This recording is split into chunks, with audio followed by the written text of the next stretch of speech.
Hi, this is Braden Holtby.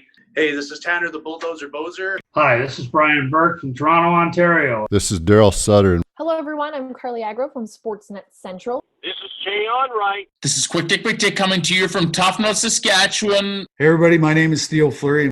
This is Kelly Rudy. This is Corey Cross. This is Wade Redden. This is Jordan Tutu. My name is Jim Pattison. Hey, it's Ron McLean, Hockey Night in Canada and Rogers Hometown Hockey, and welcome to the Sean Newman Podcast. Welcome to the podcast, folks. Happy Monday. Hope everybody's doing well today. We got a great one on tap for you, but before we get there, let's get to today's episode sponsors. Carly Kloss and the team over at Windsor Plywood, builders of the podcast studio table. I had to call Carly. Well, actually, I stopped in and saw him. I had to ask him, can I drill holes into this sucker? And he looked at me kind of like, you're an idiot, but yeah, sure, it's wood. I mean, yeah, you can drill holes into it. I got some plans for the studio, and good old Carly's always working with me on my silly ideas. But for you guys, for everything wood, including something like the podcast studio table, these are the guys. Whether you're looking for custom work, take a look at the team, what they can do for you. They got custom butcher blocks, custom live edge tables, and they do a whole just mantles, decks, windows, doors, sheds. I mean, they got it all right? When you want quality, stop in and see the group at Windsor Plywood, or just hop on your phone and do what I do. I was listening to a little creep in. I'll creep on their social media, all right? Give them a call, 780-875-9663, and see what they can do for you today. Mortgage broker Jill Fisher. Her name says it all. She proudly serves the area of Lloydminster, Bonnyville, Cold Lake, Vermilion, and she's looking forward to working with you for all your mortgage needs. And I know you're going, oh, yeah, great, mortgage broker. What the heck do I need that for? Well, it always pays to have somebody a little bit smarter than you take a look at what you're currently paying. Maybe you're 2 years in. Maybe you're just about to come up on your renewal. Let somebody with a little experience take a look and see what she can do for you. Mortgage rates right now have never been, historically lower. And so there's an opportunity that maybe you can save a bit of money, all right?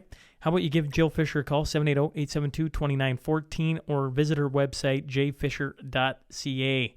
Clay Smiley and the team over at Prophet River, they specialize in importing firearms from the United States of America.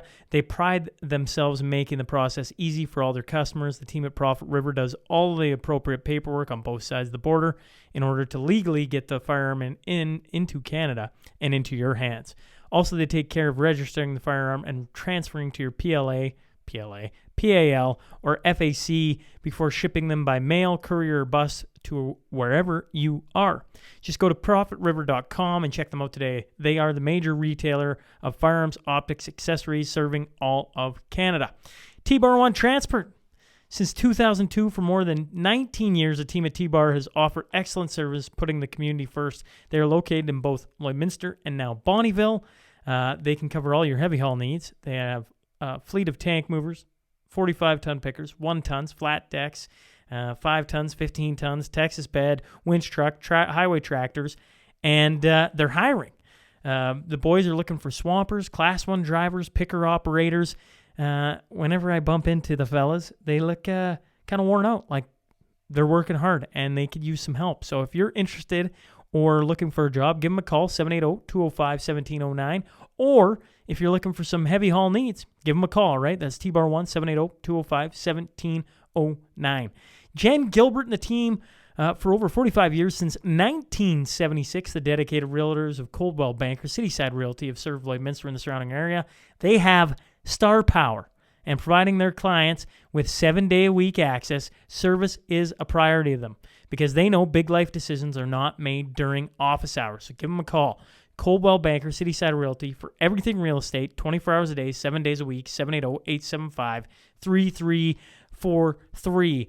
The SNP billboard across from, wait a second, not the UFA anymore. It's moved. Why don't you go take a look, see if you can spot where it is now. The team over at Read and Write doing amazing work, putting me in a new spot, making me look sharp, and just doing what they do, all right? If you head into any of these businesses, make sure you let them know you heard about them from the podcast, all right? Here we go. Here is your T-Bar 1 Tale of the Tape.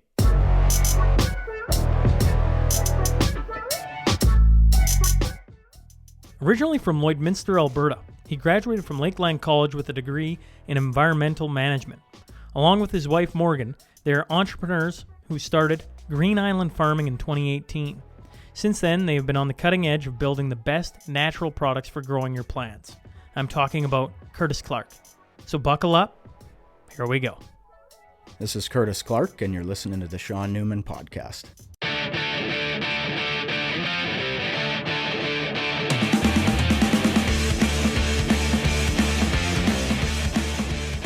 Well, welcome to the Sean Newman Podcast. Today, I'm joined by a longtime friend, Curtis Clark. So first off, thanks for hopping on. Yeah, thanks, Zoomer. Thanks for having me. So first off, I'm glad you got out of bed this morning for me.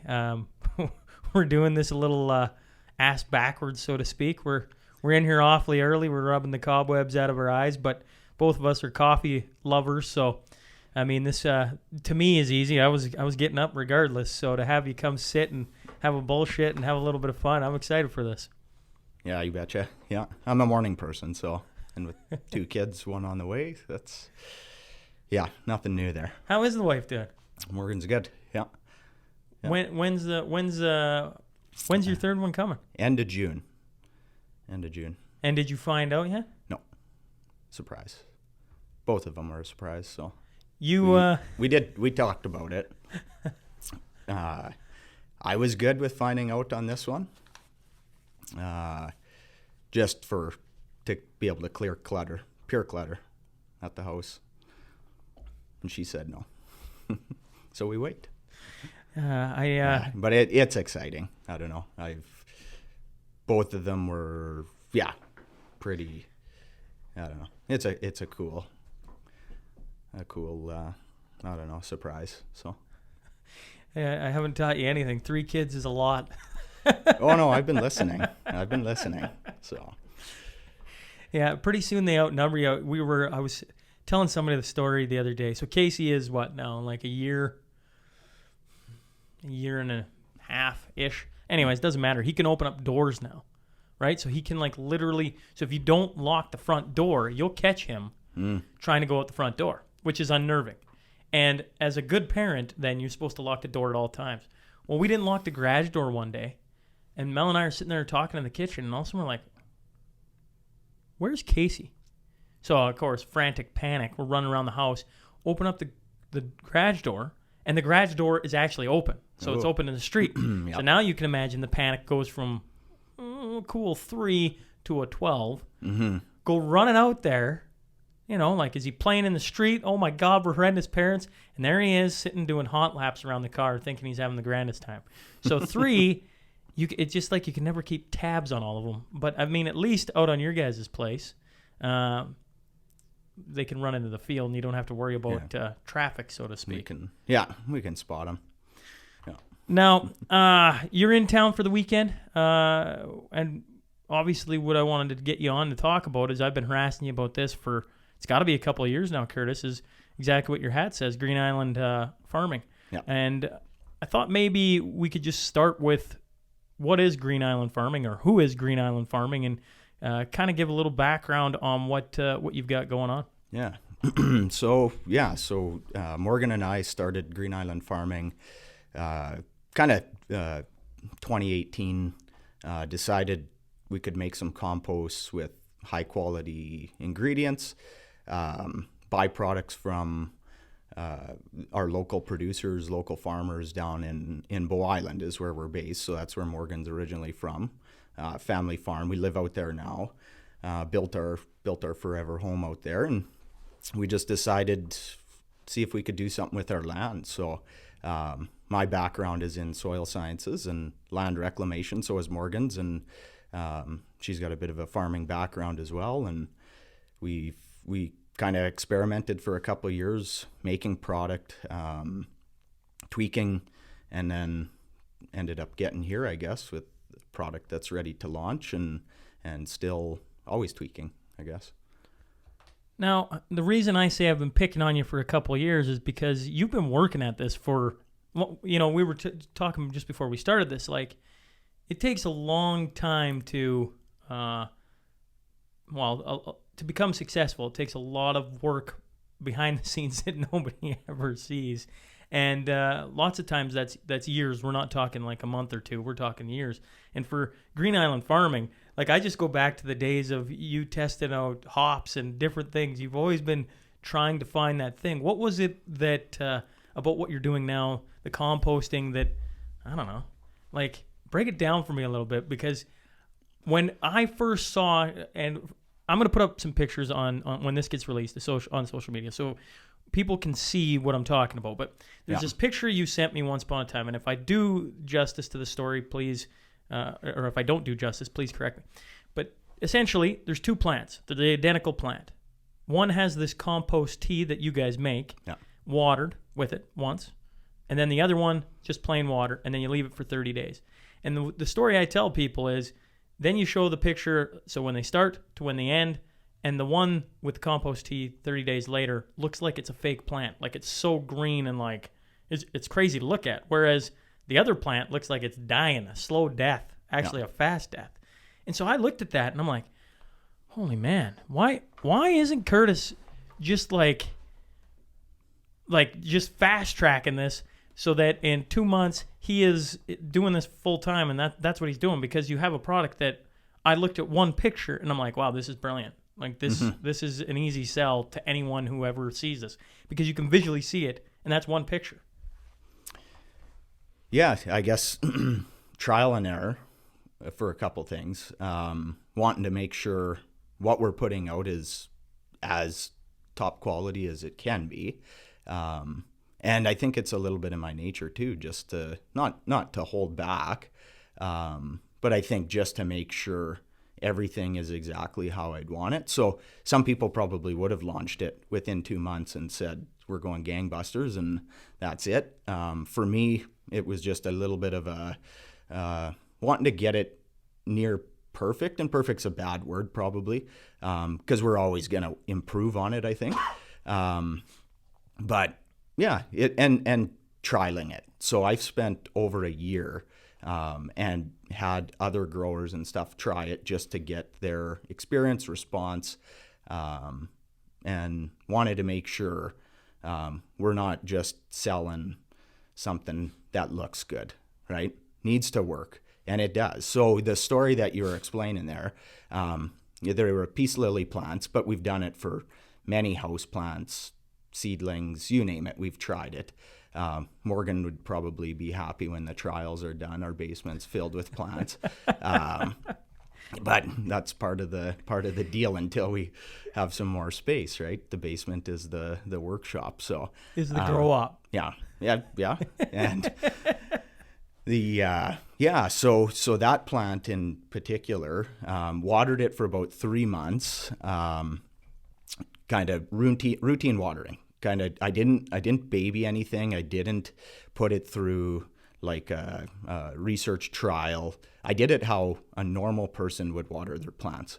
You come home, you forget to water your plants, one day, every other day, just kind of put it through a real world experience, right? So then had the idea, let's see, we can talk about it too here, but what our product provides is some nutrients, but also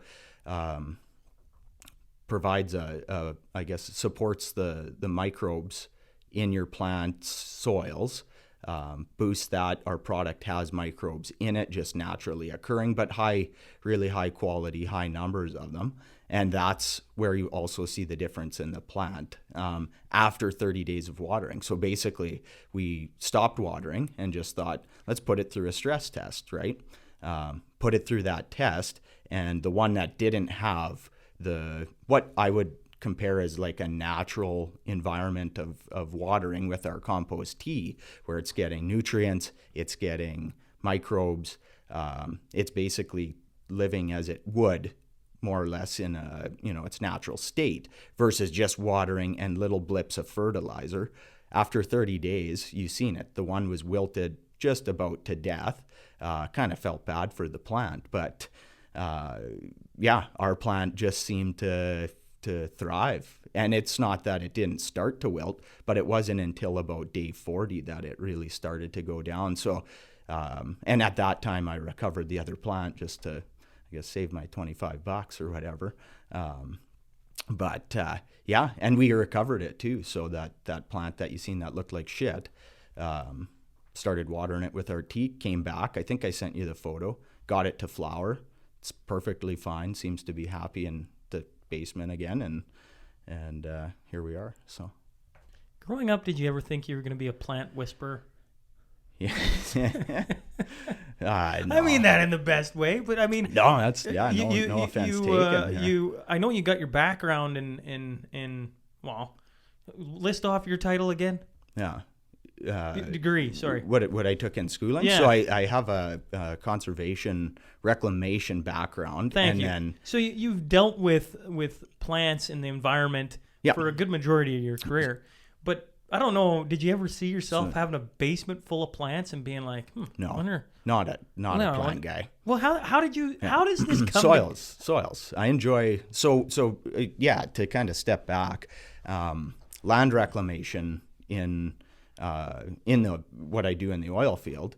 The consulting work I do is abandon wells, do full reclaim. So native prairie, cultivated lands, don't do any forestry work or anything, but that's soils is I guess the lifeblood of the reclamation approach. So if you don't have good soils, you're in trouble. So that's where I think the gardening world relies a lot on the shiny bells and whistles, I guess, of the big giants, some of the fertilizer companies, that sales pitch. And I guess for us, stepping back, we're really simple. I mean, I put that as easy as possible. Like, we like simple. I don't think gardening needs to be overly complicated. I'll just say I'm not a plant guy. So if somebody thinks he's probably got a green thumb, or Morgan's got a green thumb, fuck, if we can find a way to kill something, we will. Like, it's not a matter of just comes naturally to us. So I figured with strong soils, you become a good gardener. And that's kind of how we got into it, was if we can give somebody something that's high quality, has that sustainable kind of repurposed byproducts from our ag industry, then yeah, we can. Yeah. Well, that's the other cool piece that I've got to at least see firsthand is, like, you're taking waste, organic waste, but you're taking waste and repurposing it to do meaningful jobs of, like, and doing it well. Not like, that's where I come back to when people hear and see this episode, they got to hop on social media and just check out your guys' page, Green Island Farming, or the podcast. I'll put up some pictures of it just to see the visual is like, man, it's impressive. Yeah. Of what you guys are doing, and the fact it comes from all stuff that's probably sitting at the dump, going nowhere, and you guys are repurposing that to helping the environment, helping people like me, who's a dummy when it comes to plants and probably leave his plant for 2 months. I didn't say I can. He's like, oh man, we're gonna need to get you the best herbal tea ever out there. I can help you out. What are you calling the tea? Yeah, Granny Annie. Granny Annie. Granny Annie tea. Yeah. Where did you come up with the name Granny Annie? We had a company help us with basically some of our story and stuff, and they really felt like it was a down home, just a real simple product, right? So we've built characters around it. Basically, we don't want to intimidate anybody. This is as simple as it can get. If you can steep a tea to drink, you can steep something like this. You drop it in a bag. I'll let you try it after. We get reusable tea bags. Throw it in a vat of water, let it soak for a couple hours, up to 12 hours, water your plants, and that's it, right? So it's, as simple as I guess it could be. No measuring, no nothing. You just drop and go, right? So, but just to back up, wanted to make sure any listeners understand kind of where our byproducts are, because you kind of said, taking stuff from, making sure it's not at the landfill or Yeah, something yeah. like that. So what we do is only buy products from growers, materials, so mint and dill. So down in southern Alberta, there's a lot of specialty crops down there. And for me, I looked at it, it's beautiful organics. They have mountains of this stuff piled up. They spread it out onto fields, but we looked at it like we could take that and make a really high quality product. So that's where I guess the couple years of playing, I had piles mixed, different ratios, different recipes, different blends to flipping it with my tractor. Curtis, the mad scientist farmer. Basically, yeah. We have no trees at our place. You've been there, right? So everybody that drives by, I'm getting away from, they're thinking, what the fuck is that guy doing, right? So, that's For the people that Curtis lives south of Medicine Hat, out in the boondocks. No offense to where you're like. You guys got a beautiful spot, but it's the dry land. It's the dry land. There's no trees in sight, and there's these piles and Curt hopping around his tractor. Oh man, that just knowing you're like. We go back for the viewer, the listener. Me and Curtis went to high school together and grew up together and did a lot of stupid things together. And to see where you're at now, and I mean, fast forward. I mean, you realize we graduated high school like 17 years ago now. Yeah. Like it's crazy how quickly you think time isn't moving along, and all of a sudden you think about it. Oh man! And now you got your third on the way, and I got 3. Right? It's cool to see where you're at. I'm excited for you that it's officially. So, can people like? I'm excited to see where you're going, but now that you're sitting here, and I've been trying to convince you to do this for 2 years to come on and explain it, you're like, I can't come on because what am I going to say? I'm in the process of. Yeah, that's right. So you coming on today, can people go get this? Yeah. So they will be able to hear when you hear this. It'll be available here in Lloydminster at Abbey Road Flowers. Yeah. So we've got a stock there. And online as well. So if you go to your website? Sorry. Yep. What is your website for people listening? greenislandfarming.ca. So you can see, go onto our website. You'll see our story. You'll see what the material is, what's in it. And you'll enjoy it. No, that's cool. Honestly, as I'm a little tongue-tied here, honestly, I don't normally have people on, as you know, that have a product to sell. I don't know if I've ever really thought about doing it, but I've been watching you for so long. I've been so excited for this because I'm like, this means it's like, like it's go time. Yeah. Like I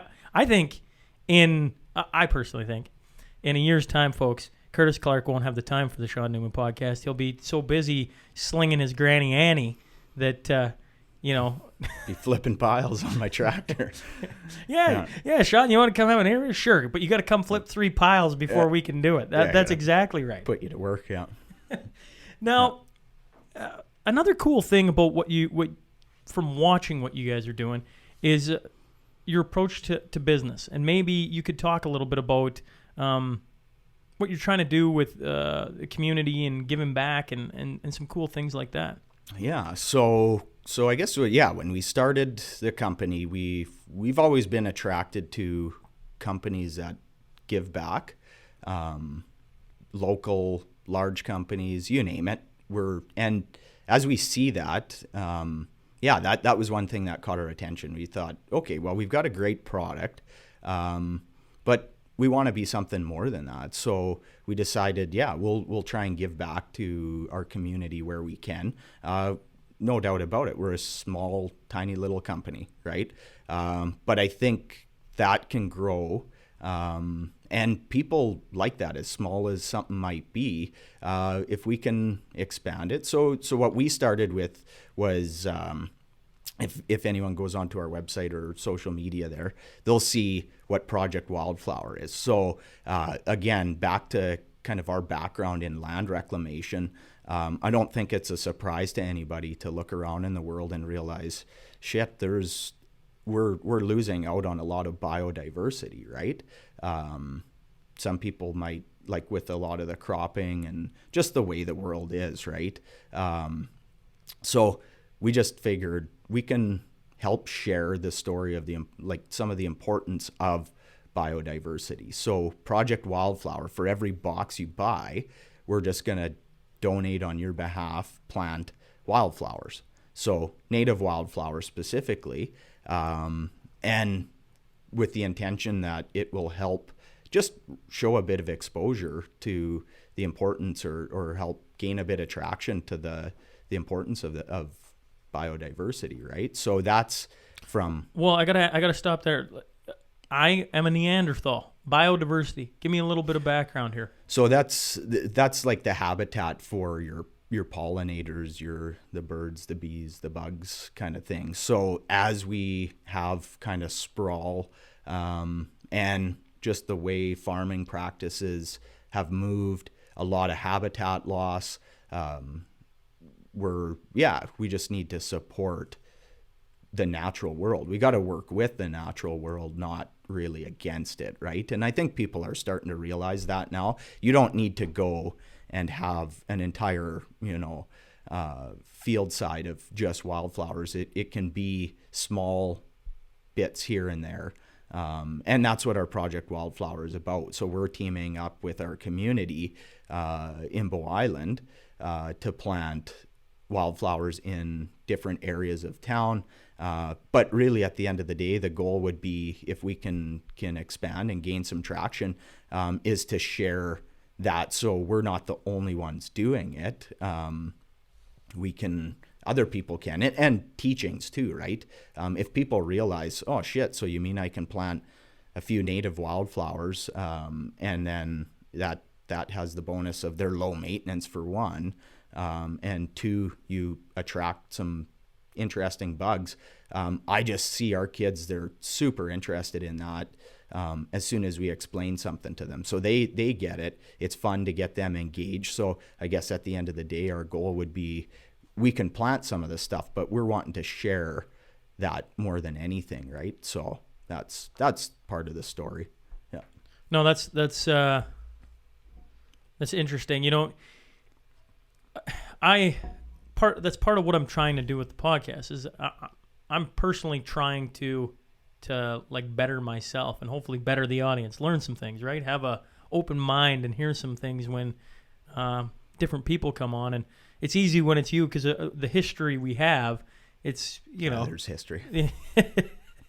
But, it's kind of, you have to wrap your brain around how important the little critters are because you may not think, the pollinators and the environment is important to what, hey, Curtis, I live in a city, cement everywhere. What the heck do I care if there's an extra wildflower or the bees got a spot to go pollinate or et cetera, et cetera? What does it matter to me? Mm-hmm. Right? Yeah. And I assume you're like, you got 6 things going through your head on why it matters. Yeah. Yeah. Yeah, I think, we've kind of taken the approach of, we don't want to really preach at all. No, but that's what I love about it. That's what people get checked out on. Yeah. Is, I hate people telling me, shaking their finger at it, right? At you. And for me, I think if people just see it, it's not rocket science, right? Where you're looking at, it's something good. It wouldn't do any harm. It's pretty simple to wrap your head around once you explain just that, we're losing some habitat, little things, a few little changes can make a big difference. And most people buy into that, not because I'm sitting here saying, here's why you should care, and if you don't, you're a real piece of shit, right? But that's a lot of way the world goes, right? That is the way of the world, that's isn't it? That's the way of the world, and we're so far opposite of that. Like, I'm not here to tell anybody one way or the other. We hope you like it, and we think you will. No, I'm here to tell them they are going to like it. Yeah. So I've been excited for this product. I've been excited for Granny Annie for 2 years. You could tell people that I've been harassing you for probably 2 years of like, okay, when are you coming down? When are you coming down, Curtis? And then when we, in saying that, I guess it's got to be over 2 years because, COVID's been going on for over a year now. So we haven't even seen each other in damn near 2 years or, well, not 2 years, but probably a while, right? Like you think about it, we usually get together, twice a year probably? Yeah. Well, for sure we haven't got together in a year. So, I mean, I've been harassing you for a long time. I like that you're methodical. I think that if anybody's wondering, maybe I'll give it a try. No, give it a try. Throw it in there. Because I think what you're doing here is super cool. Now, I'm curious. Now, follow my brain here. Maybe I'm thinking sci-fi stupid. But could a farmer load up a giant, and spray this on a field and have the same effect or no? Yeah. I'm sure it would work at a larger scale. I don't know. Yeah, bang for buck, if that would improve enough. That's got you gotta do a big large trial now. That's gonna take you 5 more years to have that. I got it. You're gonna have piles spread everywhere to give me the answer to that. And I don't wanna put you into somewhere where you're not. I guess I just I hear it and I see and I go, man, I wonder. Farmers are always looking for new inventive ways to produce high yields, I guess is all I was thinking. And if you could just make it rain a little Granny Annie, maybe all of a sudden they're like, wow, this stuff is amazing. I have no idea. Yeah. So we've looked at some of the market gardeners, cut flower growers, that sort of thing. That's kind of our scale where we can get it at the size we are. I think there would be probably growers out there with some of a little bit of the new age regenerative ag practices that are becoming more popular. But that's not our wheelhouse right now by any means. So, but I gotta ask, how have you been dealing with? Because we kind of mirror ourselves a little bit. We both have full-time jobs. Mm-hmm. We both are married. You're about to have 3 kids. I have 3 kids. And then on top of it, you're trying to do something that I assume, I'm looking at this and I'm going, and for people I should point, I'm looking at this and I'm going, that doesn't come together over a coffee. Like that's a lot of work that probably went into that. How have you been dealing with the balance of work, life, entrepreneurial endeavors? Yeah, it's a lot of work. I think it started out as a small idea, thinking we can do something. Slowly grew, got some support. Didn't really I do. We work full time as well. Didn't jump in, quit our day jobs. So it's kind of been that piecemeal over time. What was your question? How does it? Well, just the balance. I'm just curious. Like, there's a lot of early mornings. I have found. Well, you're experiencing it right now, right? Yeah. You can tell the listener that we are sitting here at 6 a.m. so that I can get this podcast done. Yes. So that I can go to do my full-time job. Yeah. Right. That is my life. I don't look at. Yeah. I'm not mad about this. This is just the way it is. I'm happy you weren't like, I'm not getting up at 6. Like, we're not doing that. If you want to do this, it's got to be at 4 p.m.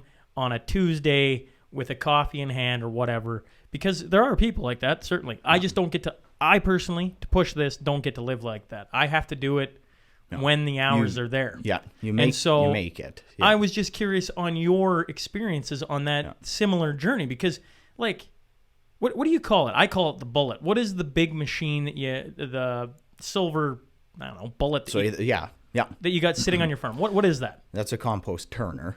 Okay. So it's a 50-foot turner, load it, just hits kind of perfect compost conditions. So it's always kind of turning throughout the day. So why I'm bringing that up is, so for the listener, my history of watching Curtis do this is, let's go back. I don't know. When do you think you started this? 3 years ago? When you started? Okay, so three years ago, Curtis grabs some stuff, throws it in a pile, and lets it sit there and essentially do its thing, right? Like, that's what composting kind of is. And I'm being very crude about how it is, but essentially. And then he dabbles and whatever, and okay, yeah, oh, that worked great. Oh, that didn't. Oh, this is kind of cool, right? And every time I come down, every 6 months, we'd talk about it, and I'd be like, oh, like, this is kind of cool. Like, this is a cool idea. I wonder where this is going. And then the next time I come, you got this 50-foot-long compost turner that is not worth $10. Now there is skin in the game. It is like, this is something. And I go, but you're still working full time. You still got to provide for your family. You still got to do all these things. You got to have this like balance. So I was just curious, what the balance, how life's been going. And I know you've written about, and I don't know if I say it right, Curt. Ikigai? Am I saying that right? Yeah. Like, is that? I think, anyways. I am not an expert in that. I have my approach. We had talked about this last year, you and I. And So that's where I got the book from then, right? Yeah. And 'Cause you were I just swear you it were was saying like before we deja came vu. on. Yeah. Yeah, that you were listening to it. I've never even listened to anything about it. Never read it. Heard a couple quick podcasts on it. I didn't feel like I needed to read it because it's something that I already live anyways. So that's The book Curtis and I are talking about and kind of vaguely is How to Ikigai by Tim Tamashiro. Tamashiro. Yeah. And it's a way of living your life, essentially chasing what you love to do. And if you do that, chances are you're going to be successful. Chances are you're going to make some money at it. But there's 4 things. I can't rattle off the 4 things. Yeah, they're do something you enjoy, do something you're good at, do something the world needs, and, That's right. and do something you can make money at. at. And the last one, I always take that one with a grain of salt. And for me, I think earlier here when we started talking, said we wanted to do something with our land, right? That's kind of why we got into trialing this. The nice thing with where we were at is we didn't have to invest our entire future. We bought one piece of equipment. We've got my father-in-law's tractors that we can use. We just used what we had, started small. Never kind of went where if this goes belly up, we're done, right? We sell our farm. It's the end of Curtis, right? So, but so that's one thing, I guess, is we've kind of taken it slow, and kind of strategic with stuff so that we're never too far extended, kind of pay as we go. Basically, we're working, pay. So if this didn't turn out tomorrow, I'm not down pretty much anything other than a little bit in a machine, which, we can move. I mean, it's an asset for a large farm, right? So that was one thing that we always took is I'm not willing to sacrifice my family's future, our kids, that sort of thing. Part of that, I guess, that Ikigai approach, like I said, I've never read anything, I'm pretty disconnected if you haven't figured that out, Sean, right? Not even on social media other than our business. I think that's a pretty admirable thing. Thing. So, but I guess for us, the starting out, we wanted to grow it, I guess, organically and see if it can just get into something more, but it's a passion of ours, right? Like I said, my background's in soil, so there's something that I enjoy. I'm good at it, right? Or I think I'm good at it. I've been doing it for 12, 13 years in land rec. But now I'm bringing it to, instead of reclaiming countrysides of abandoned well sites, I could do it to help people grow something in their yard, right? So it's just a different scale, same concept. Good quality soils equal good plants equal happy people, right? Happy world, that idea. So there's the good approach. The enjoy part, I like sitting on our tractor. I enjoy going out. I'm in the summer and stuff when we're working. I'm out in the field doing my day-to-day job. I come back at 7:00 at night. or 6 or 5, we get the kids fed. They like going for a tractor ride. Then we fire up our piles, mixing stuff, load our machine, and that's my evening, And if I guess the few hours, some people would roll their eyes or be like, fuck, that sounds like a lot of work. For me, that's the best part of my day, right? Or, like I said, I'm a morning person as well. There's been mornings where I'm out flipping shit at 6 a.m. before I'm off to work, right? Wave to the neighbors. There they go. There's Curtis on the tractor, right? Flipping shit again. So I think that's the enjoy part. Something the world needs. I don't know if that's I don't try to get too philosophical with that. It's something that people could use. We don't ever, if you haven't picked up on this, but we're not sitting here saying fertilizer's bad, compost good kind of thing. It's fertilizers have their place, right? We just think if we give people an option, it's something the world needs. We could use it. But if you don't, doesn't make you, a horrible person. We're not sitting here saying fertilizers are going to be the death of us, and because you check out pretty quick if that's our story. And I've met some people that are doing similar things to us, and that's what it is. We want to go after every chemical company, every fertilizer company, you name it.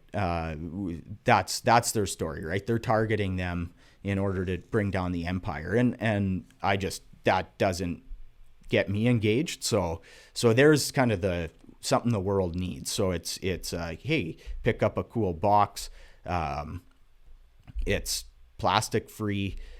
We figured we can do it plastic free. Why not? Right? Doesn't mean that if we're completely waste free or anything. We just want to show people that, yeah, you can get a pretty cool product. Works really good, and it's nice for the environment too, right? So, what I appreciate about how you're talking is you're pretty well spoken. I know you were nervous to come sitting here, but you're pretty well spoken on it, and I like that you mentioned over and over again that I'm not sitting here preaching. People can do what they want. We're not saying we're perfect, and just being honest about what your approach is. Whereas so many things today are trying to ram it down your throat, trying to treat the consumer or the people of the world like they're idiots. And sometimes I'm a self-professed idiot. I don't know a whole lot, right? But it's cool. I just really like your balanced approach, I guess, on how you're trying to. I just think you're going to be successful. Hell, I've been telling you that for a long time. I've admired how you've. I'm a complete opposite guy. Our styles are a little bit reverse. If people have been listening since day one, there's probably 50 episodes where at times you're probably going what in the world is Sean doing? Turn the mic up, turn the mic down, figure this out, figure that out. And I'm well, I'm gonna figure out on the fly, because if I wait 6 more days, I want to push, and I want to push as hard as I can go. I'm going to push this thing as hard as it can go for as long as I can go, because that's the way, I don't know, my DNA is. Yep. And I admire that think about it, people. He's been sitting there for 3 years with this amazing idea, but he's been fine-tuning it. So when it finally becomes Granny Annie in a box, you got the best of Curtis Clark there. And Morgan, I should say. Yeah. And I'm really excited to try it. I'm excited. Mel has been on me, so when does he come? Because she's seen the pictures. She's like, I'm excited for this. I'm excited for a plant product. I never thought I'd say that, but that's pretty cool. That's what you've done, and it's cool to have watched you this long, slowly get to this point. Yeah, super cool, Curt. Yeah, it's been a work in progress. Yeah, it's been fun too. That's the other thing that I guess I don't want to discount is it's been fun. Lots of early mornings, lots of evenings. We work around. Yeah, but I remember. I want to go back. This is 7 years ago. Okay. I remember telling somebody asked me what's my dream job, and I said, well, I never want to work weekends. I want to have as many days off as I want. And I remember like listing off all this stuff that was so like, I don't know. I don't even know the word. I wanted this perfect job where I didn't have to work, essentially, right? And get paid a boatload of money for it. That's basically. And now I've done the complete opposite thing and having more fun. So when you say early mornings, weekends, evenings, whatever, if you're sitting working a desk job, you're going, oh man, that doesn't. But maybe somebody loves a desk job. But for me, right, just sitting behind a desk all that time and having to be in late and up early, it's like, But you're getting to see me in my wheelhouse. I was excited to get up at 5 this morning to roll in, to set everything up, like this is fun. And so when I finally found it, and I feel like to be successful in life and to really enjoy what you do, you got to find this. For me, it's sitting right here. Yeah. For you, it's sitting on a tractor moving some shit around, so to speak. And a lot of people are searching for that. And it's cool to see that you found it. Yeah, and I would say found it, put that pretty loosely too, because I don't know if this is a great thing. People might think I'm crazy, but like this is what we're doing now. Working awesome, love it. But before we got into this, you mentioned that we grew hops, and part of that was I enjoy being busy, but I wanted, like I said, we wanted to do something with our land. So we grew hops. This is a story for off the record after.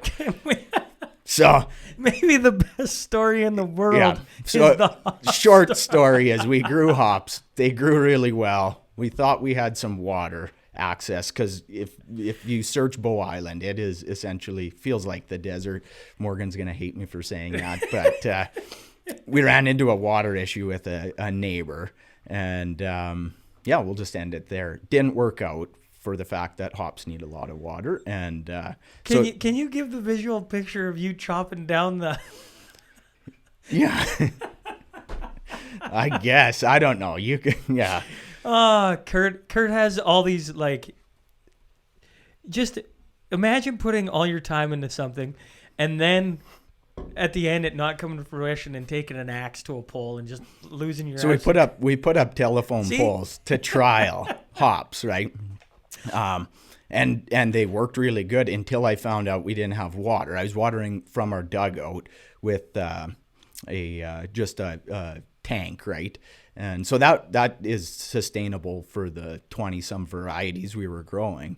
Then after we found out the water issues, so yeah, Sean's right. I was out there, I don't know, chopping poles down with an axe, and Morgan's looking out the window. What the fuck are you doing? And I was some pissed when I found out our neighbors, things didn't go the way we were hoping. So anyways, those. I know you don't want to tell a story, but honestly, the visual of you like mother windstorm, right? Yeah, just swinging away, probably lightning around, and that's it. Yeah. Now, one of the other things you wanted to come on and talk about, we've talked about a little bit of your background, and I don't know if you want to talk about Ikigai anymore. It's a cool thing if people want to pick up a book. How to Ikigai. It's only it's a pretty short read. I've heard similar philosophies. It's just a different take on it from a different culture. That's right. And essentially, it's find what you love and do it. Essentially, it seemed to connect with me. Like I said, I read it very superficial. Like that's what I'm already doing day in, day out. The last thing I guess I would just emphasize on is do something you can make money at. And I think people get hung up because there's going to be a listener out there that says, oh, fuck, I would love to just quit my day job and go and start making music or something, right? I've heard that before, and it's like, but I got bills to pay. No, the point is, like you said, you're going to do what brings you some enjoyment, maybe some purpose. Doesn't have to be a forever thing.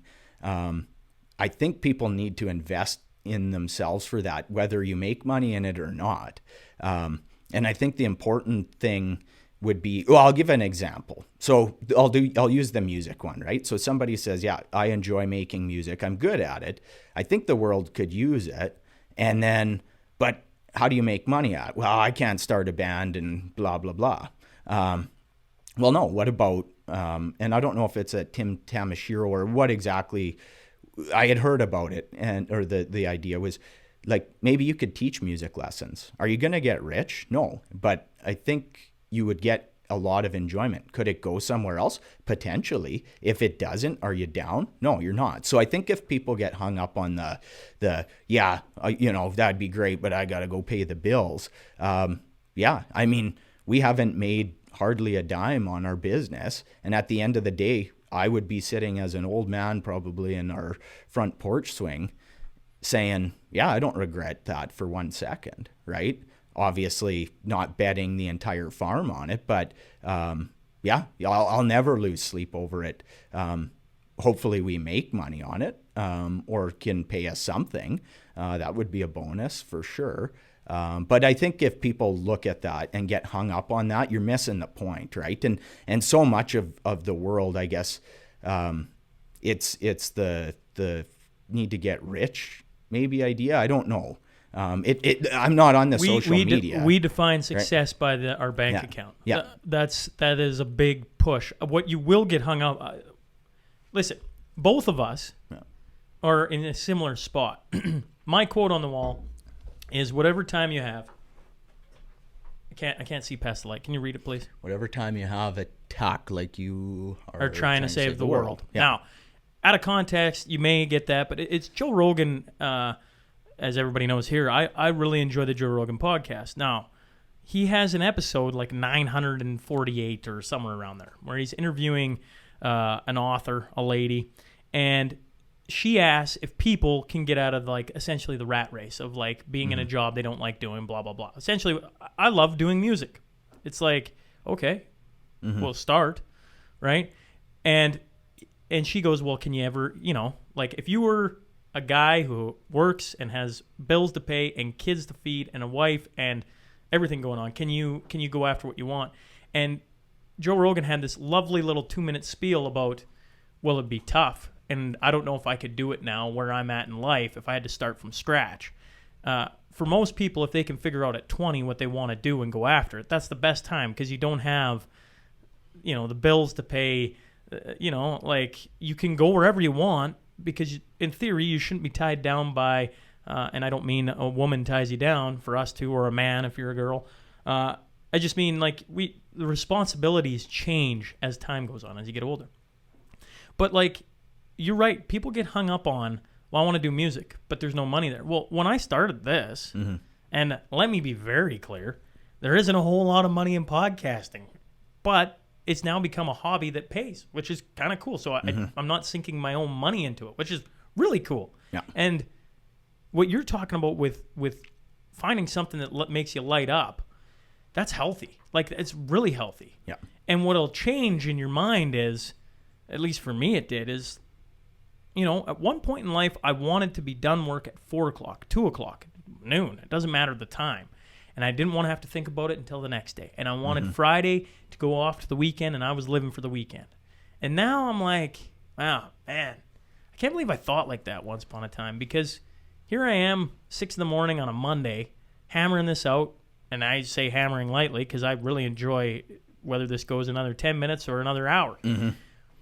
But so many people, when you talk about get hung up on the money, I agree. It's like, well, what is it paying you? Have you ever thought about what you're getting paid per hour? And I'm like, no, why the hell would I think like that? Like, I enjoy, if I'm getting paid $2 per hour right now, or 50 cents or 25 cents, I'm still getting paid. I don't really care. Like, sure, at some point, do you want it to make more? Yes. But it lights me up. It gives me a sense of, you use the word I like right now is, or maybe I've always liked, but I'm hearing more, is purpose, a sense of purpose of what I'm trying to do in this world. And sitting and talking to people has always been a strong... You've been good at it. I've been good at it. And now people get to join in on the journey, which is fun. Yeah. But I really hope when people hear what you just were talking about, they're, maybe it's music, maybe it's... It could be writing. It could be anything. It could be starting your own company. It could be making beer, right? And what I would take from you is, it doesn't, like, just start and just slowly start, because I'm going to get you to sign that book. I got a wedding book I didn't at the very start. I wanted something like cool, like I have no idea, a picture for people to sign on the wall or something.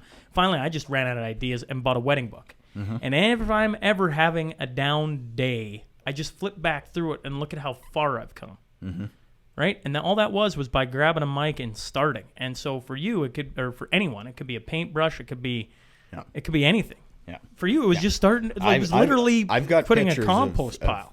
I've got pictures to show what we started with, the piles, right, that we're flipping, and not glamorous, but fun, right? That's basically, you get started and see where it goes. So I would encourage people that way, just to start, like you say, and I'm slow starter, right? Like I've said, I'm pretty, I don't know, calculated sounds like a pretty dark word, but that's me. Like I'm pretty conservative with just trying to work our way through it, right? So not jumping in too quick. Whereas if somebody had the same idea, it could have been on the market for 2 years. I don't know, but I'm not losing sleep over that. But people just try to get started on anything, right? And it doesn't have to be anything grand. You name it, and I think people could, should try it. And I think that would, look around in the world. It'll benefit all of us, right? Yeah. Like the lovely thing is Curtis follows his passion, and now I get to see the benefit of it. I followed my passion, and so some people will call it benefit. Other people will be like, I ain't never tuning into that, right? But I mean, you get to experience the benefit of all these different things. That's what creators are. You get to experience a load of different things. Yeah. Now, one of the other things you'd mentioned was your thoughts on climate change, and I'm curious, Curt. You're a smart guy, and you have a background in soil and everything else. So lay it on me. What your thoughts on climate change are? Well, that's a big topic, just to say lay it on. Lay it on me. Yeah. I think people get hung up on, I shouldn't say get hung up on.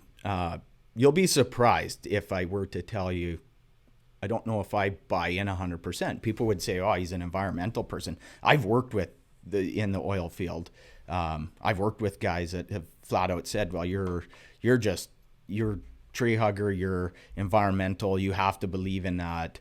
And I say, no, I'm not 100% bought in. I think there's some reasoning to it for sure. But there's probably some middle ground there. It's probably not, people have a lot of money in play in a lot of that.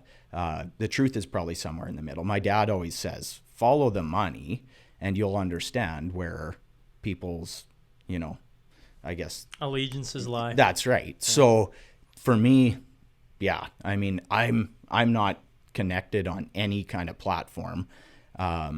So it's pretty raw theory, I guess, there's some problems for sure. My focus is more on people's, I'm a pro-energy person. So before anybody thinks, here we go, we're going to get the story here. It's paid my bills. It's built some pretty awesome things in our world, our communities. We need it 100%.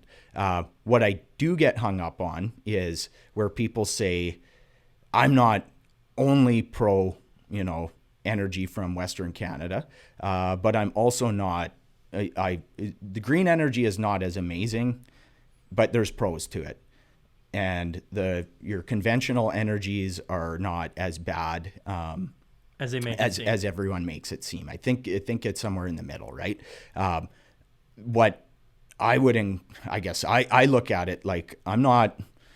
I'm trying to find the words here. I'm more focused on the pollution and the change that might, I guess, come from what we're doing in the world. So when somebody says, you need oil for products and plastics and you name it, you're 100% right. I don't want to give any of that up. you know, I can't remember who it said there the other day. I've heard it lots, right? The unicorn piss kind of thing, right? That's and Heath McDonald. yeah, and 100% right. When you get people throwing it down your throat at an extreme level, right? But what I guess I would say for that is what I kind of counter with is how I would justify saying, yeah, I think we could probably cut back on some of our energy, some of our products. I would rather get it from Western Canada than dictatorship type oil, 100% all day. People need to realize that. They got to slap themselves a little bit if they're, you know, unfortunately the politics are just so ingrained out east with that Eastern or that Middle East oil and stuff. I don't even understand it, but it's quite disgusting in my opinion, that we're slamming on, you know, some pretty good practices. Not perfect. I'm in the environmental world. It's not perfect, but perfection is not the goal, right? And I don't know, can you ever be perfect? No, I think that's right. We're But continually getting better. the other side of the scale, right?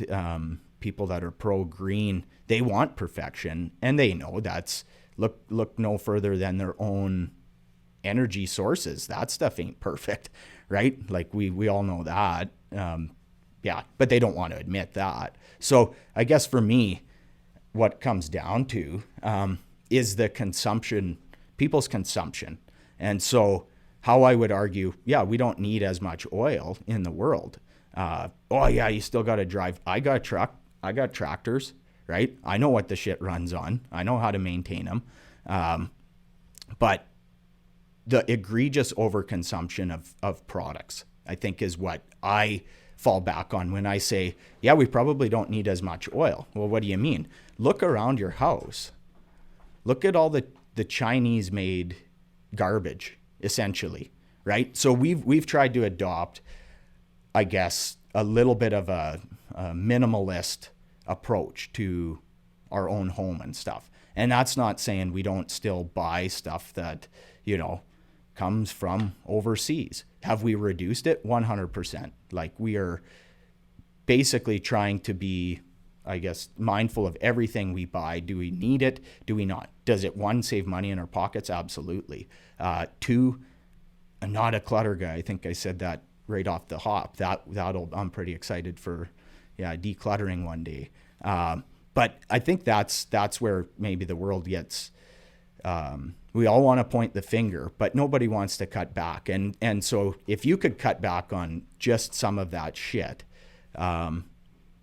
everything would go down, your emissions. So now you have an argument with the other side of the anti-energy people, right? The anti-pipelines, to say, yeah, I still need a computer and I still need some essentials where, you know, petroleum products come from, but we don't need as much. So now all of a sudden you're kind of a green person and you don't even know it, right? But it's more from the overconsumption, I think. So, yeah. You're hitting something that I've been thinking about I've probably talked about on the last couple podcasts, to be honest, is the language that surrounds it, right? Like, the world wants to pit you against the other side of the world, right? Mm-hmm. So when it comes to oil, it's either good or bad. It's black and white. When it comes to climate change, it's either good or bad. It's black and white. Like, there's no listening to the other side. And I had Quick Dick, the last time I had Quick Dick McDick on, I could tell something had changed in him, and I couldn't figure it out. And partway through the episode, I talked to him about it. And he's a guy that I admire. I really admire his thoughts on where we're heading and what he's seeing. And he's become a successful person of interest. I don't even know what, I don't think he likes being called a YouTuber, but he makes YouTube videos, right? But he talks about, we got to stop this fight. We got to find a way to change the language and make people understand that not all of it is bad, right? From either side, right? Like, exactly what you just said. Yeah. Like, oil isn't all bad, but could we be better? Sure. Could greens be better? Sure. And when you talk about consumption, all I got to do is think about kids, you know, let's even talk phones. The iPhone, the iPhone is probably the most essential item now in Canada for any person. If you lose your phone, I call it iPhone, it could be whatever, you have a mild panic attack. Yeah. It is attached to everyone. So I'll tell you this right now, walking up into your studio, like I'm not a phone person. You know that. I'll text you back days later and like, oh shit, sorry, man. Anybody listening to this, if I haven't texted you back for a while, that's just, it's not because I don't like you. It's just, he doesn't like you. That's what it is. We walked up here, my phone's sitting down in our vehicle. And so like you say, people would have a minor heart attack. I walked in here like, fuck it, I'll get it later, right? I know we're on the podcast, I don't need it, but some people just need it with them, right? So I don't know where you're going with that. Anyways. Well, what I was gonna say is when you talk about consumption, to me, when you talk about consumption, all you got to look at is the phones. It used to be you get a phone and it would last you like 5 years or whatever. Now an iPhone, think about an iPhone. They're up to like iPhone, was it 11? Oh, I have no idea. 12? Yeah. Like every 8 months, 10 months, a new iPhone comes out. And people, it's a new form of keeping up with Joneses. It used to be, vehicles is another one, right? Like you got to have the newest edition. Every year they come up with a new one. And, well, if you slowed that down, just on a personal level, instead of buying a new iPhone, let's just say every new year, every 3 years, you just slowed it down. And I don't know if you can do that, but like that's a form of reducing your consumption. Yep. Because that is what our world right now is based on. So when you talk about consumption, I get that. Yeah, 100%. I think you don't need to go gangbusters with the like zero waste. I know there's those movements out there, like the zero waste, low waste living.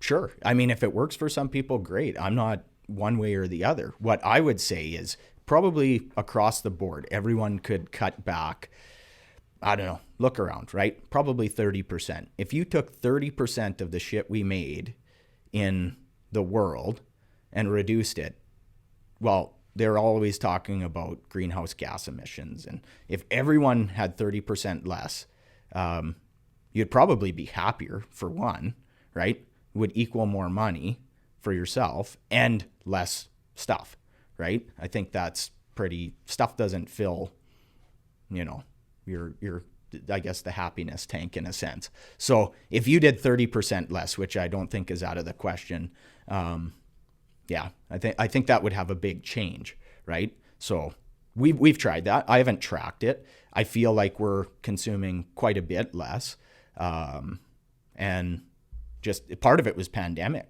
there last April, where it's like essentials only, and then we got essentials. And funny story, like when my disconnect on not being on social media and stuff, I went out we do a large grocery run every month or two. I went out in the spring and picked one up, and it was kind of like, there's this stuff, the COVID in the world, and it was just getting here, right? I had zero idea that fucking ass wipe was a problem.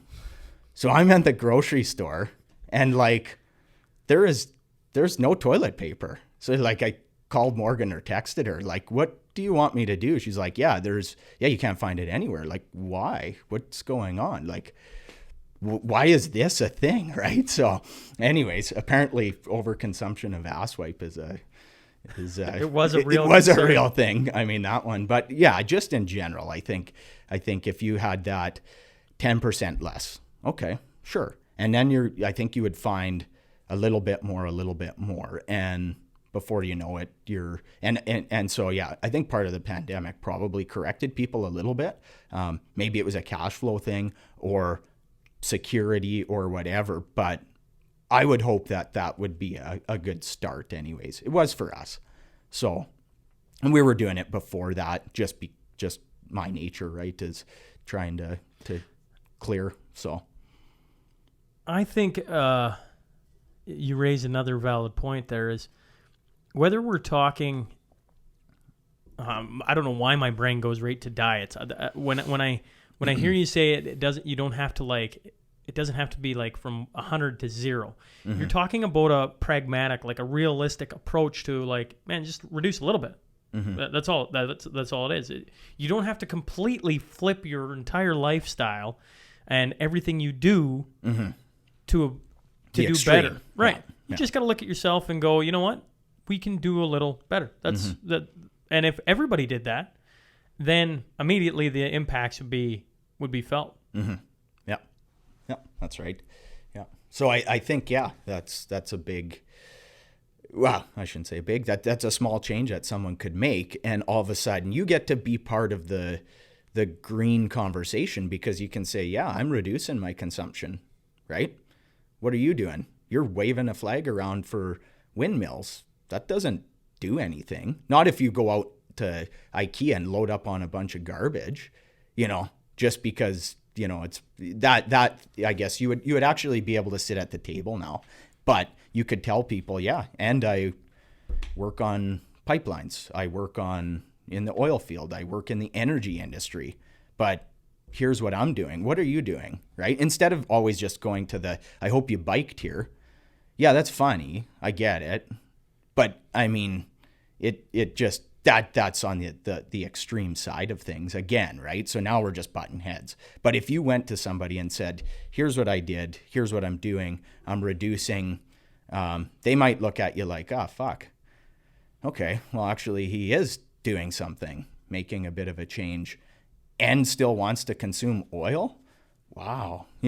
That's a crazy theory or whatever, right? That could actually work, because it absolutely would, and it will. So, well, I think what a lot of people have a problem with right now is the fact that instead of that's what's going on right now is exactly what you're saying. I find is happening more is people are understanding the way we're currently doing this discussion, this argument, whatever, isn't working, and it's leading towards either the Greens lose or the oil patch energy section loses, right? There's losers. That's what happens. It's a zero-sum game. Like, somebody's losing it, done. What you're discussing is changing the language around on it so that everybody comes out winners. And don't we all want to be on the winning side? I think that's why the current discussion, the way it's going, is there's so much emotion and just hatred and butting heads, and people are idiots. Like, I don't know how many times I've heard, man, they're just a bunch of idiots. It's like, no, like, honestly, what confuses me is, and I mention this all the time, I've been across our country. I've been across a good part of the United States. There's wonderful people and very smart people across the entire planet. To sit there and go, somebody over there is an idiot, I think right away you've already removed yourself from the table. You've lost me in that conversation. That's that left, right, whatever you want to call it. I'm probably find myself in the middle pretty much on everything, not because I just want to be Switzerland all the time, but probably because the truth lies somewhere in the middle, right? For pretty much everything. So, I think that's my angle on climate change, I guess. And quick dick, right? Quick dick. Yeah. I guess when I heard that, I listened to that one podcast there you guys did the last time, and he mentioned that, and my ears actually kind of perked up to say, all right, so here now you're talking, right? Like, yeah, I might focus on a bit of energy because it's maybe not all bad, right? And it's like, yeah, that's the engaging part is, okay, well, how could we benefit? And one of the things is, we can do it, and maybe we don't have to like completely rewrite our world, right? We don't have to go, I don't know, total nuclear on everything. Maybe it's just some of the way we live. And I think that will make a difference. And yeah, so that's it. That's all I got. Well, let's do the Crude Master Final Five, all right? Okay. So huge shout out to Heath and Tracy McDonald. I'm actually going to try and change this as I move along. I want, it didn't happen for Curtis because obviously it was a little short to how quick this came together, I should say. But moving forward, I'm going to try and engage the Curtis Clarks of the world because I want people to have questions for you. So I want 5 questions that aren't just sporadic from my brain and how my brain works. I really want people to engage in, if they want to know more about Green Island farming, or maybe they want to know more about Curtis. So that's where the Crude Master Final 5 is moving. But for today, you get my mind. So the first one is always, if you could do this with somebody, who would you want to sit across from? Mm-hmm. Yeah. I think, I've had the conversation actually. I mean, I've got to do this, not in podcast form, but the coolest conversation I ever had was with my grandpa. About 20, we were living down in Weyburn, and we took them up for Christmas to my parents' place in Edmonton, right? Grandma and Grandpa came with Morgan and I. And on the way back, here I was thinking, 8-10 hour road trip. Grandpa probably catch a few Z's on the way.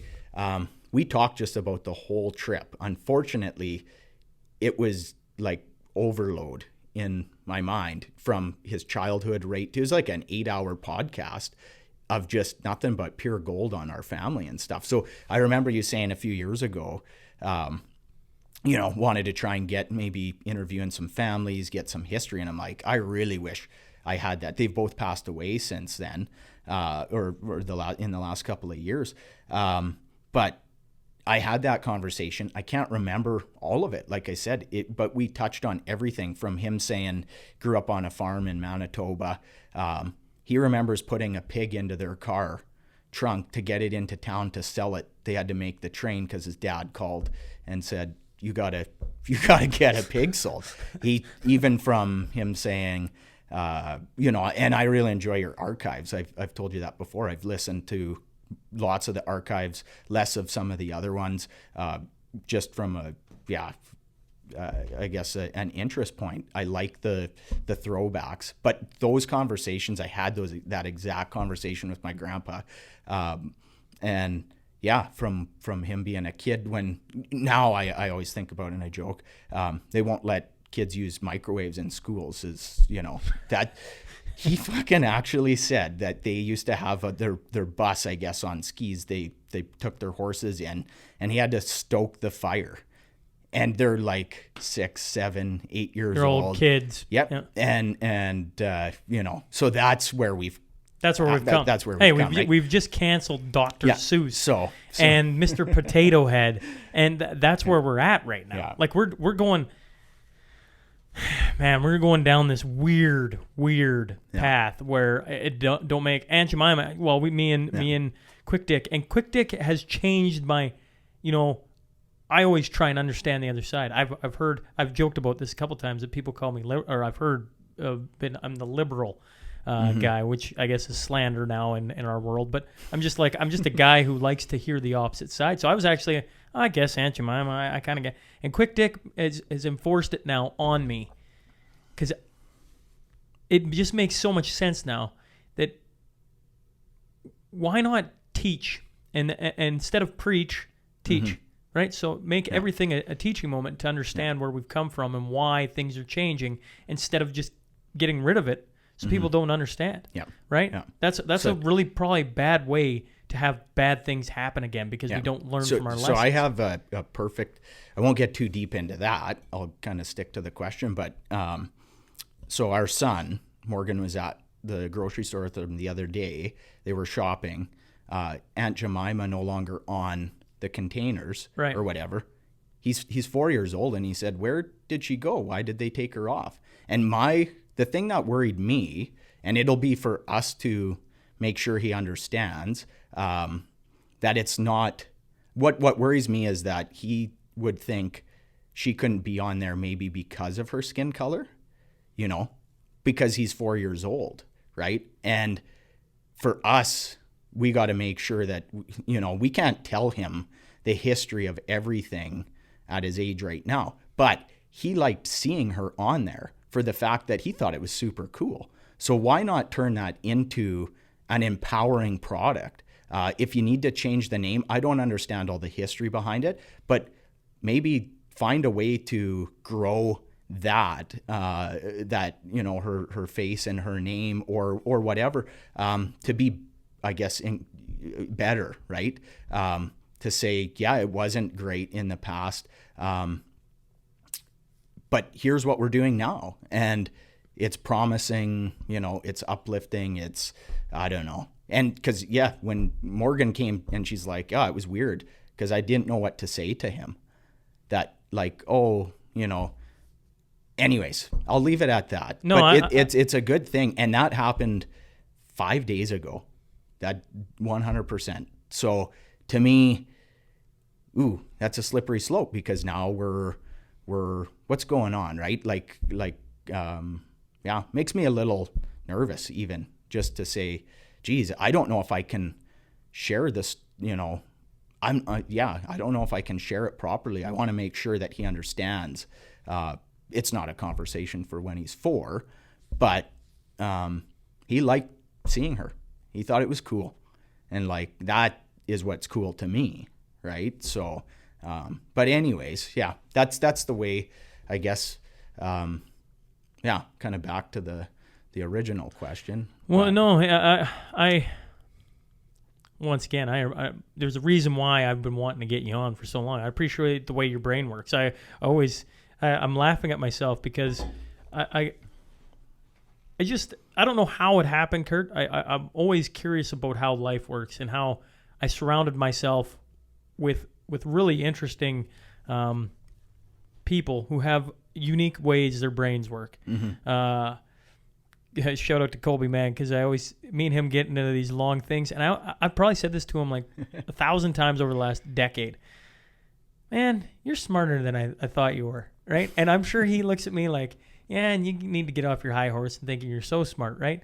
Is if you just sit and listen to people and hear their thoughts, man, there's a lot of gold in there. Mm-hmm. And my brain works, I joke like I'm a pusher. It works at light speed, and it's trying to crack things all the time. And sitting across from you, and I'm giving a lot of praise to Quick Dick on our last one, it just makes my brain think about things and really try and dissect it. Mm-hmm. And your conversation with Bishop that's interesting. And I might throw back at you, why not at 4? Why wouldn't he be ready for that? Because if you go back to your grandfather, mm-hmm. at 5 or 6, they were stoking a fire. Sure. And we look at that as archaic. But what we've done to our kids and are continuing to do is give them less responsibility. Mm-hmm. And by that, almost making them kids for longer, I feel. Yeah. That's a great point. That's absolutely, actually. I mean, they're smart little people, man. Maybe that is a perfect conversation to say, here's why. But what do you think, right? He might have his own thoughts, and that's a good point. I like it. Yeah. So, anyways, back to the conversation I got to have, you gotta be the only guy, first guy, not the only guy, the first guy to say I've already done it. Yeah. That's pretty cool. That is pretty cool. Super cool. So we talked right from his time as a young kid. His mom died young. I think he was 5. His dad was pretty hard ass. He was an athlete. He traveled. He wasn't around a lot. They had their farm. He chromed chairs in Winnipeg, like the old, what I'm talking about, those old farm tables and stuff. He chromed that shit.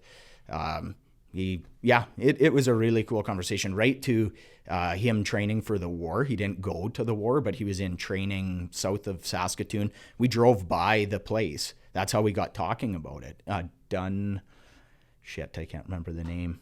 Anyways, it starts with a D. South of Saskatoon. They had a training base, I think, there.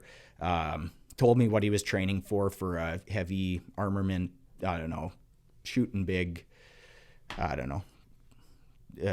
Something off of trucks and stuff, right? So he kind of explained that, kind of told me how he had friends in the war come back, few that were tank people, and he didn't really hold back. He said, there's a few that it fucking messed with them big time. Some of the stuff that they did they wouldn't, they would talk to him about it, but nobody else, right? And so it was a cool conversation. I'm so happy I got to have it. At the moment, I didn't realize how important, right? Yeah. So could have I recorded it or paid a bit more attention? I should have been taking notes, but I guess I was driving. So I had that conversation. If I had to pick something else, I like history. I read a book last year, just the history of England. I think go back in the day. I think to sit down with one of those kings and some of the crazy shit they did back in the day. I don't know. I would just like to be a fly on the wall on some of that stuff. That's what interests me. That's kind of my leisure reading, I guess, the light reading. I'm not a big fiction guy, but I like that kind of stuff. So I think after I read that book, I didn't know much on the history. So I would say somebody from, the Middle Ages, I guess. Yeah.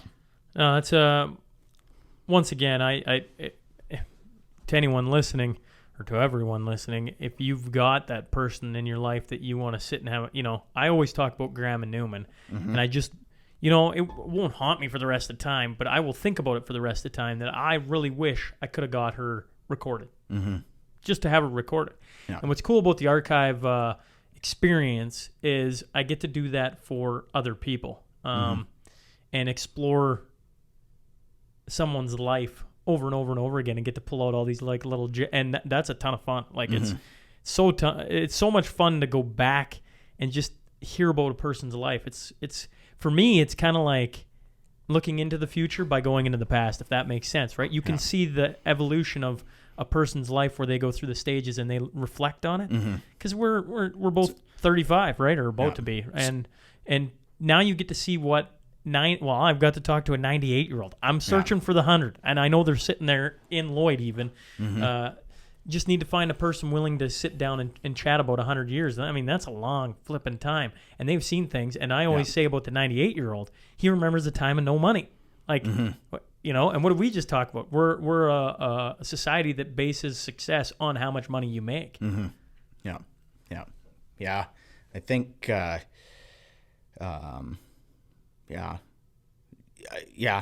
those conversations that you've got to have, I think they're so neat that one of the things I've pulled from those is that they all kind of go back to their time. Like you've asked them, what do you feel like is the best time of your life, right? Like, and they're probably, I don't know, I might be wrong, but it feels like we're in that wheelhouse right now. Yeah.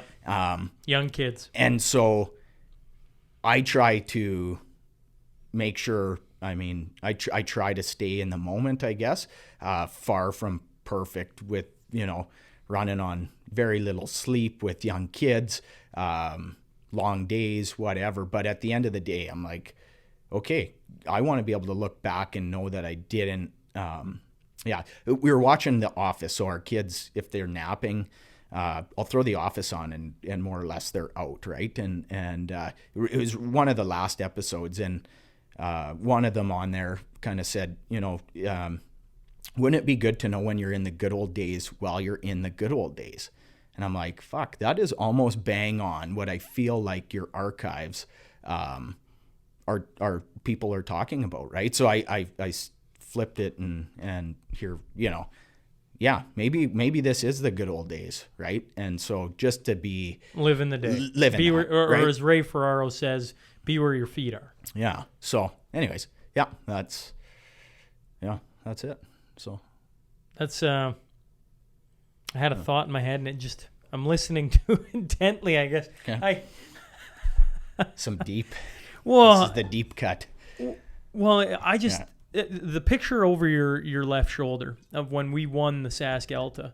That is the one and only time where I had like not an out of body experience. I don't want to sound sci-fi, but I sat in the corner and I understood. I had this understanding, like, this may never happen again. It never happened again. We came close, but that never happened again that night. Yeah. But I certainly enjoyed myself. But I understood, like, at that point in time in my life, I just sat there and took it all in. Like, I can remember sitting there and just like soaking it in. And that was one of the times I was, like, you try, it's hard to replicate that. Like, to just be like, wow, I can't believe I'm sitting here. Yeah. And I don't think you want to do that all the time. No. Right? Because you'll be a hippy dippy, I don't know, whatever, right? You'll be out. People will look at you like you're nuts. But I think it's good to understand that in situations, right? Yeah, there's certain situations where you just gotta pit like, Yeah. wow, this may never happen again, or this doesn't happen that often. Yeah. And Yeah. those are very cool experiences. Yeah. Your second question, and we'll see All how long is. You mentioned reading different books. You got a couple that maybe are your favorites. I was curious, what has been maybe not your favorite, your most influential book that you've read? Yeah, I don't know. Everything takes me eons to read, so drives Morgan nuts. I'll read a couple pages a night, and she's reading like half a book, and then, so it takes me a long time, and I'll read a few at a time. Yeah, I know that's my problem. I got too many on the go, and so that also drives her wild. I think the book that I enjoyed the most was a wartime book. It was brought out a couple years ago. It was called The Dam Busters. The pilots that blew up some of the German dams powered their energy. So can't remember. There's a handful of Canadians. I think there's about 70 of them, 10 per plane or something like that. They were specialized pilots or whatever, flew nighttime, low altitude, crazy stories. But some of them, as I was reading through it, they had the stories on these Canadian guys, because it's a Canadian book. There was some, I was actually working right near one of the little towns down by Bow Island, that one of the guys who fought in this was from. And so it just really hit close to home that these guys one day, he said, yeah, I'm working in Swift Current or Moose Jaw or something like that. And then, a month later or whatever it was, I'm signed up to start learning how to fly a plane. And the guy said, I'd never even been in a plane. Now all of a sudden people are relying on me to help win the war. Right. But kind of the attitude there that, is it Cy Campbell, right? Yeah. And the book had that same tone. It was just your job, right? And that to me, that book was, I don't know, 300-400 pages. I'm not a fast reader, nor do I read, a lot at a time. That I think I was put through week and a half because I was building this movie in my mind. Like I was like a director. It was crazy because Morgan was even like, I'm sitting on our couch under more or less candlelight, right? And I'm just like, I can't stop reading this thing. And very few books I've been had that where it's like, so yeah, you just get so engaged. So if anyone's listening that likes war books, I would recommend that. I can't remember the author, but it's The Dam Busters. It's a couple years old. That was a really cool one, but I enjoy that kind of history. So yeah. You're in the old blue truck. You're driving down the road. You get to pop in one CD. What CD are you picking? Kind of just depends on the time, but I don't know. It's probably. I should preface this question with, once upon a time, Curtis had me convinced we should have, for one of our grad songs, another Brick in the Wall by Pink Floyd. Yeah. And at the time, I was like, oh, yeah, let's rah. And now I listen to that song, and I'm like, what the hell are we talking? Yeah, probably had zero idea. Can you imagine walking down or with your grad partner to another Brick in the Wall? All the parents would have been, what the hell? Yeah, glad that one got nixed, maybe. I don't know. Yeah. CD. I don't know. I don't know. No music. You're not going. I flip on. I don't know. The Tragically Hip, and away I go. Or I'd pick or CCR or like. Yeah. I thought for sure you'd be like, If I'm gonna go out for a little tour of the country, I'd flick on a little of this and away you go. Yeah, it's probably Joe Diffie. Little Joe Diffie. Little Joe Diffie, yeah. So, yeah, the throwback of the 90s country. That's yeah, I enjoy Joe. If you were in a tag team match, back to the WWEF days, who would you want as your partner? Who are you tagging in? Like, I don't know. Gotta rack my brain on the old wrestling. Probably the Ultimate Warrior. You'd take the Ultimate Warrior? Yeah. I think I used to have a poster of him when I was about 4 or 5. He seemed a little crazy. Yeah. I'll go with the Ultimate Warrior. I don't know. That's the new wrestling is not. I don't know. It's got to go old school, I think, right?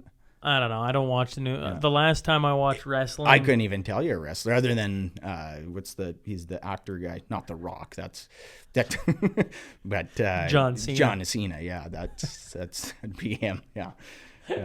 So, your final one is you got Netflix then? Yeah. Obviously. Yeah. What has been a TV show that has caught your interest? I know you're not a guy that is hooked right into social media and everything else, but during this year-long hiatus we've all been dealing with, what is something that you've entertained yourself with on the Netflix. big machine? Well, so not to completely snuff out your question, but yeah, I haven't watched really. You don't want okay. Not many series. Well, then I'll change it. Yeah. Over the past year, what is a hobby that you've picked back up then? Well, I'll answer your question with like the Netflix show. Just watched it not that long ago. More or less, it was released a little while ago. Because sorry, I'm going to flip back. Your question on your hobby, it's not exciting. Puzzling. I enjoy puzzling. I can crack a beer, sit there, listen to the Sean Newman podcast, and go to town on a puzzle and just check your mind out, right? But the I don't know if you got a thought, but that's it. So, but I'll go back to the show question because that one's not exciting. I'm glad my listeners are getting so much. There's Curtis. I just check my mind out when I'm listening to Sean. Carry on. Yeah. I enjoy the documentaries and stuff, right? Like shows and series and stuff. Horrible for watching short period of it and then stopping and not really caring. Like I don't feel like I miss out or anything, but I enjoy the documentaries on stuff and watched one. If anyone has seen it, not that long ago. It was released a while ago, but it's not on my to-do list really. So was packaging up materials here and put on what's it called? It's one with Woody Harrelson. It's down to earth or down to roots or something like that. It's basically they spin it like, how do we fix climate change? And part of it is nothing maybe to do with like green windmill, solar panel type stuff. It has to do with farming and practices, better practices, working with nature, regenerative ag. And I think that, to me, I enjoyed it, but I would absolutely say if you watch it, there's a little bit of like the celebrity in there that they're sure they probably do believe in that approach. They're a brand, they're working on their brand too. So take it with a grain of salt. What I would encourage people to look at is, or take from that, I think it's about an hour long. It touches on the fundamentals of growing food, right? Basic, back to our compost, right? They talk some composting in there. There's pros to that. Some of the large, it's more of like an industrial scale composting, but back to like soil health, right? So if you have healthy soils, it will pay you back even in your own backyard, right? If you live in the city, if you live in the country, if you don't have good soils, you're in trouble. So that one connected, but they kind of brought up the point of like food security, and just we've got a lot of people to feed, right? But we could probably do it better than what we've been doing, right? We've kind of went down this path of I heard you say it earlier, right? Like we're always looking for more profit per acre, or sorry, yield per acre. And what my understanding of it is growers and producers should be looking at profit per acre, and how you do that can be through a means, just a variety of different things, right? And we've been led down, and this is coming from me. I've never farmed a day in my life, right? But even my father-in-law, who's farmed for 60 years, right? He said, you know, at one point in time, he said our crops in our fields were just like some amazing stuff. And then something flipped and it went for yield per acre. Didn't matter what you had to put into it. It was all about yield, but you didn't make any more money. You just got to say you have, you know, a bigger crop. So, and that's his words, not mine. So this show kind of touches on the food security, you know, better practices. It's not super deep. You'll look at it. They talk about microbes, your plant roots, you know, some of the things that I didn't touch on that our product provides is those microbes that, are into, helping your roots of your plants, like the rhizosphere of your plants. It's those little hairs, the little things that, I guess a fertilizer or something can't provide. So if you take care of your soils, you will correct, you can correct a lot of the problems with like the atmosphere stuff, right? So that show was pretty interesting. Like I said, I always get a chuckle when I see the celebrities on there, and they're doing what's good for their brand, right? Like, so take that one with a grain of salt. But I really think that, I know people have been focused on their food and stuff, right? And or healthy eating, the diets, the fads, and that sort of thing. The way that we've tried to adopt is more whole foods. Like we're trying to grow, you know, we're growing our own out on our farm because it's fun. But that's one thing that I would, if you watch it, you'll get out of it is, you know, you can bring it down. I think people need to appreciate their food more, and not treat it as such like a commodity. And really, you need to learn, like you've talked to people on the archives who talk about these gardens they used to grow. You know, they were never, the one thing I remember you saying, not just on a couple podcasts ago, they were never worried. The one thing they were never worried about was food. So how have we gone? Because we've taken everybody's ability, Yep. like as more, I can't focus on it enough. Yeah. Look at myself. I am a prime example. I grew up on a farm, Curtis. Yeah. Grew up around cattle and my grandmother having a giant garden, my mother having a giant garden, and yet I know zilch about gardening. Mm-hmm. I now live in a city, which majority of the population does, which means we distance ourselves further and further daily. And I mean, there's going to be great people in town that have gardens. My brother Harley is one of them. Him and his wife had a garden plot in town. Mm-hmm.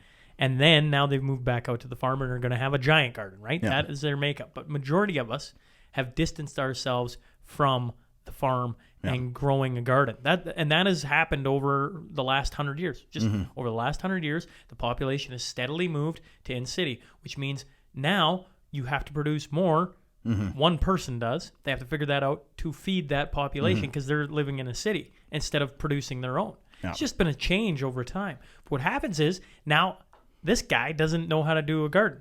And I'm a guy who grew up on a farm. At least I understand. Like, I understand how food is, I think I understand how food is grown or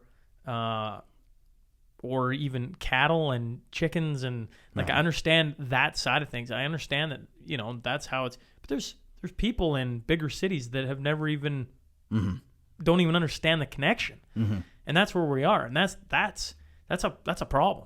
That's what I think is crazy, is that, yeah, it's about quantity, maybe not quality. And one is food security for yourself or whatever. But I mean, yeah, we're not by any means self-sufficient, self-reliable or whatever. But I think it's important for people to know just like higher quality, your local producers, like it can really make a difference on kind of your community too, right? That if people, yeah, it's that kind of slow living approach too, right? Like less processed. It all has an impact, right? And the more whole foods you get, the better everything is. Like for your, I know the big thing now is, vegan stuff. And I just think people, the more you get closer to the source of the food, the better you are. Right. And it's not to say that, we still have, you name it. We've got young kids. You know how that goes. Right. So, but I know exactly. But we're also teaching them even the little things, right? Like they enjoy getting out into the smallest garden plot. Hell, last year we were out on our front porch, and Hildy picked our tomato plant more or less clean of red tomatoes, the ones that I was hoping to have a little snack on. And she's just cleaning them up and thought, well, I guess it's better than you munching on, I don't know, like a pack of Oreos or something, right? Or whatever. Yeah. And she just went to town, and I didn't have to tell her that. She just enjoyed them. So you know what, Ta Tumu, and I hope I say that name. This hasn't come out yet. This won't come out. This is in archives. It's going to come out this year. Yeah. But he's from the Cook Islands. Mm-hmm. And he said as a kid back in the 50s, on the Cook Islands specifically, they didn't know what cancer was. They'd never heard of it. It wasn't a thing. Mm-hmm. And so he got talking about food. You're going to enjoy, I promise you, when that one comes out, you're going to enjoy it. Yeah. Because what you're talking about with getting close to the food source, there's something there, right? There's something there. Yeah, and I think that'll be, I really think, that'll be a big difference in people's lives as we kind of get back to normal. Let's see if people, because gardening's taken off, right? Everyone wants their own little green space. We'll see if that actually sticks or not. Unfortunately, I don't know if it will, but I think it's important for people to, I know you guys have had the podcasts on some of the pandemic type stuff too. And I don't know, it was, think back even into April, right? Like you're worried. It just went crazy, right? You're thinking, now imagine that on a even more global scale. If you don't have any approach, if you're relying on the big, the grocery store, the big box store kind of approach, right? And for us, we try to support local growers. We buy some meat right from a farm, because it's one less step, right? They appreciate it. Seems to be better. If the pandemic has taught me anything, if COVID has taught me anything, is you're only as strong as your community. Now, your community can be, can be Lloydminster, or it can be smaller. If it can be your group of friends. Community is a very loose term I use on the group of people that you surround yourself. You're only strong as because if things were ever to collapse, right, which I don't think they are, but you talk about those couple of months there. There was about a month and a half where it got pretty strange, and if it did go south, you were only as strong as the people you surround yourself with. Now that can be as big or as small as you want. Yeah, and I find there's been an added focus, and I think most people felt that there's been a very big focus now on, man, we really need to pay attention, because as time goes on, we lose that, and you start, it's hard not to support, Amazon just shipping it right to your door and everything else. But if things were to go to south, you want the people around you to be strong too. And you need to support that and blow life into that and everything else. So I agree with you. Yeah. Yeah. So, I appreciate you coming in and doing this and entertaining me at 6 a.m. Hopefully. Oh no, this has been. I've really enjoyed sitting with you, Curdy, and I wish you nothing but success. One last time, if people want to support Green Island Farming, how do they do it? Yeah, so they can follow us Facebook, Instagram, Green Island Farming Co. Or website greenislandfarming.ca, or in town here too at Abbey Road Flowers. We'll have product there that they can go and pick up, and you can use it. If it grows, you can use it. So cool. And if you hop on my the Sean Newman podcast, Instagram, Facebook, Twitter, I'll make sure that I put up some images of what Curt's product has done when this gets released, and that way you have some visuals so they can kind of understand what you're talking about. So regardless, thanks for hopping on and doing this. Wish you nothing but success here in the coming days, weeks, years. Yeah, thanks, Zoomer. Yeah. Hey folks, thanks for joining us today.